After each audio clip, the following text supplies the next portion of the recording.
Christ.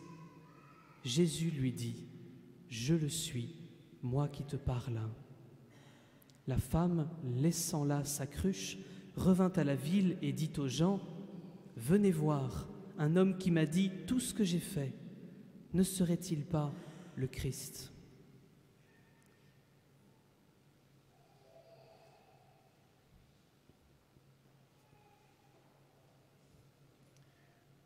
Nous allons maintenant, on peut s'asseoir si on veut. Et on accueille Lucie.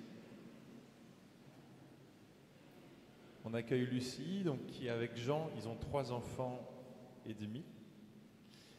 Ils habitent Dinard. Et Lucie va nous partager à la fois sa méditation et son témoignage par rapport à ce texte de la vie de Jésus.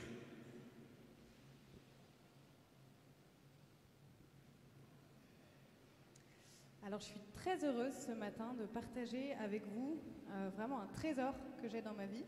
Et en même temps, je suis un peu impressionnée de le faire. Mais ce trésor, c'est vraiment celui de la lecture des textes de la Bible, qu'on appelle aussi la parole de Dieu. Et donc, on vient d'en écouter un passage. Et en réfléchissant un peu à ce que j'allais vous dire ce matin, j'ai repensé à une conversation que j'ai eue avec ma grand-mère de 97 ans au téléphone, qui est une femme très pieuse et qui fait toujours des homélies mieux que les prêtres. Et elle m'a dit, ma petite chérie, en m'approchant de la mort, je me demande qui est Dieu. Et alors j'ai été scotchée parce que venant d'elle, elle qui nous a toujours fait des homélies, je me suis vraiment dit combien cette question qui est Dieu est une question fondamentale que tout homme est appelé à se poser, qui se pose peut-être maintenant ou un jour qui se posera cette question. Et en fait, Dieu nous a donné la Bible pour nous découvrions qui il est. Et ce passage peut nous aider à voilà, découvrir un peu plus qui il est. Et donc si on regarde le texte, on peut essayer d'imaginer la scène. Et en fait, on peut voir que ce passage nous est présenté un peu comme une scène de cinéma. Donc je vous propose de rentrer dans le film et de suivre la caméra. Déjà, on peut regarder les décors, une source, les midis, plein cagnard. Et puis, voilà, on peut vraiment imaginer la chaleur. Et puis, les personnages qui sont présentés au fur et à mesure. Et le premier zoom de la caméra, c'est sur Jésus. Et Jésus, ici, il est présenté plutôt comme un anti-héros. Il est fatigué, imagine les...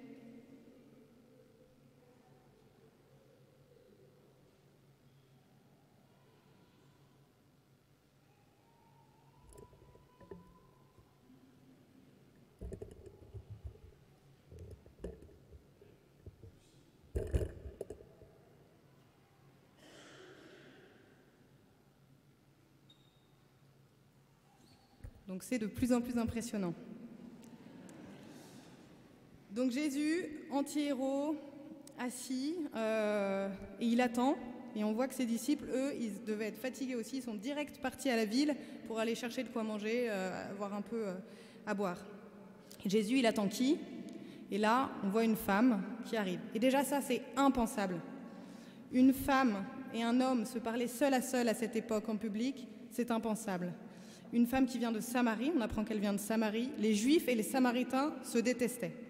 Donc Jésus, en permettant cette rencontre, en fait, renverse toutes les barrières sociales, idéologiques, politiques de l'époque. Maintenant, quand on regarde le gros plan de la caméra, elle est braquée sur cette femme. Donc sur cette femme, en fait, elle n'a même pas de prénom. On l'appelle la Samaritaine. Et souvent dans la Bible, quand les personnages n'ont pas de prénom, c'est qu'on peut s'identifier à elle. Et la Samaritaine, en fait, ça peut être chacun de nous ce matin. Donc on voit qu'elle porte une cruche, elle est seule, alors que d'habitude, les femmes, on le sait, hein, elles attendent que le soleil baisse un peu, et puis elles viennent ensemble, elles discutent sur le chemin, elles vont puiser de l'eau. Elle, ici, elle est isolée, et en fait, ce qui nous est présenté, c'est le symbole de son quotidien, des corvées d'eau, la solitude, l'isolement.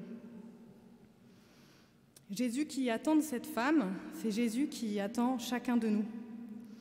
Jésus, on le voit, ne s'épargne aucune fatigue pour venir nous rencontrer.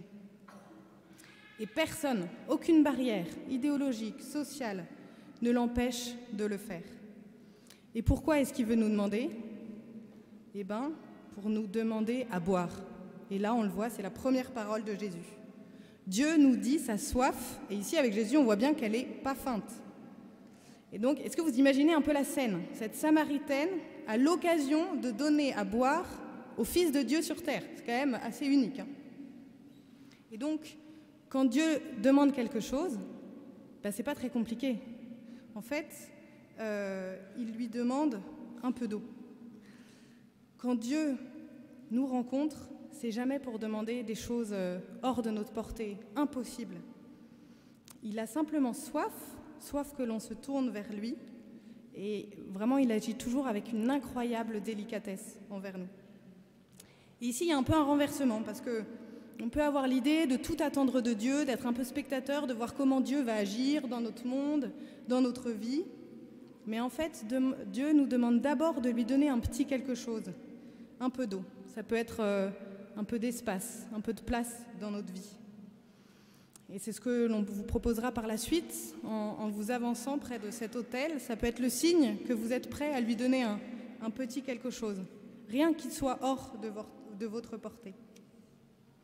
Et donc si on reprend le texte, là commence le dialogue et la femme répond un petit peu intriguée, distante, voire ironique. Et elle dit « Mais tu serais pas un peu plus fort que Jacob, toi ?» En fait, Jésus ne s'arrête pas à notre posture. Il ne s'arrête jamais à nos propres barrières, peut-être, à nos peurs, à nos réticences de le rencontrer. Il va plus loin et il lui révèle carrément que c'est lui qui peut apporter l'eau qui comble, l'eau qui rend véritablement vivant, en fait que c'est lui qui peut lui faire voir le bonheur. Et alors là, la Samaritaine, elle ne comprend pas tout, mais elle comprend que Jésus est une sorte de prophète qui peut lui changer sa vie et changer son quotidien. Et elle n'en veut plus de son quotidien. Elle n'en veut plus de ses corvées d'eau, elle n'en veut plus de son isolement. Oui, vraiment, je crois que Jésus peut nous changer notre vie, notre quotidien, et vraiment alléger notre cruche. Et Jésus veut aller encore plus loin. Pas seulement son quotidien, il veut changer son cœur. Et quand il lui révèle qu'elle n'a pas de mari, mais qu'elle en a eu 5, c'est pas du tout avec un regard jugeant et dur.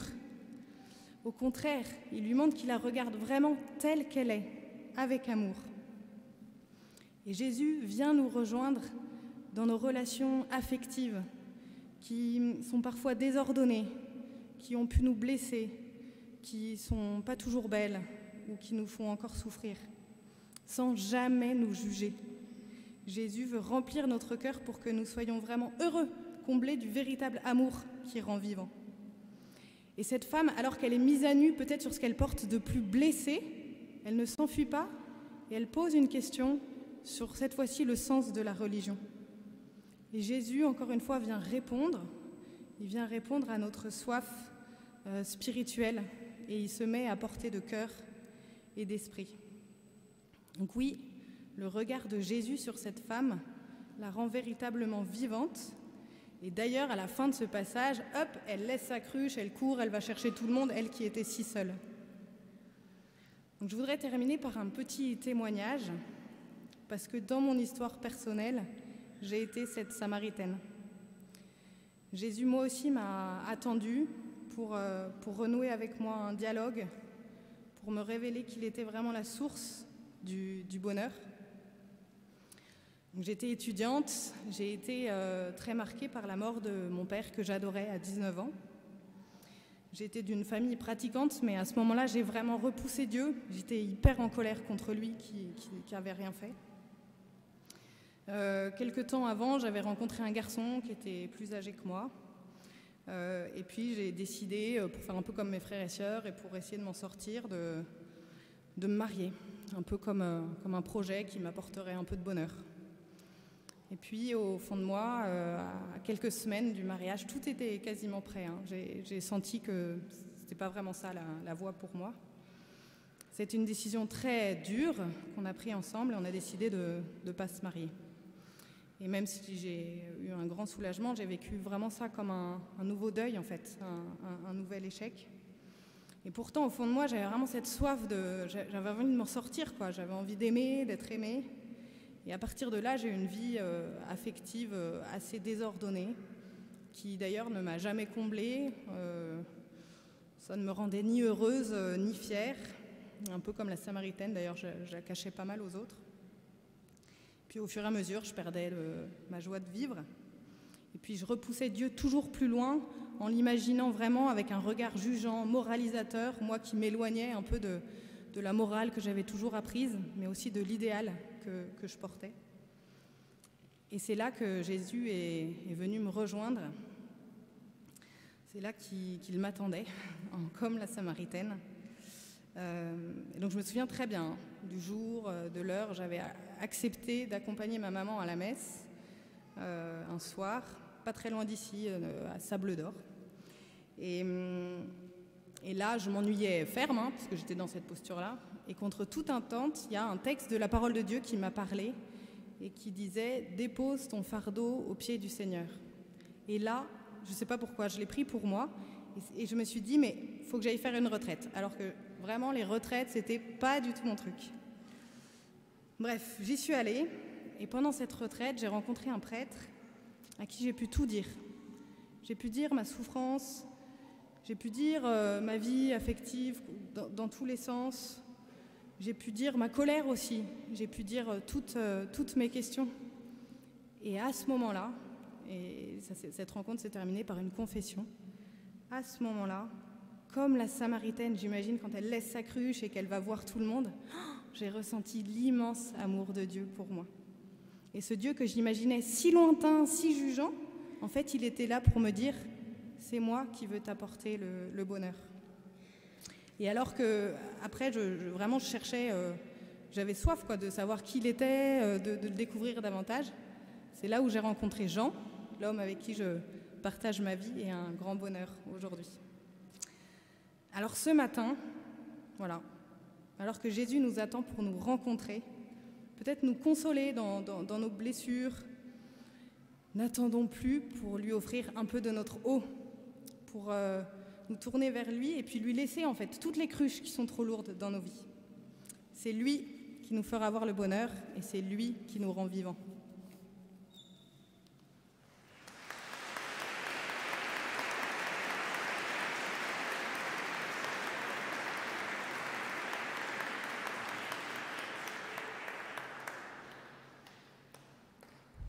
Merci beaucoup.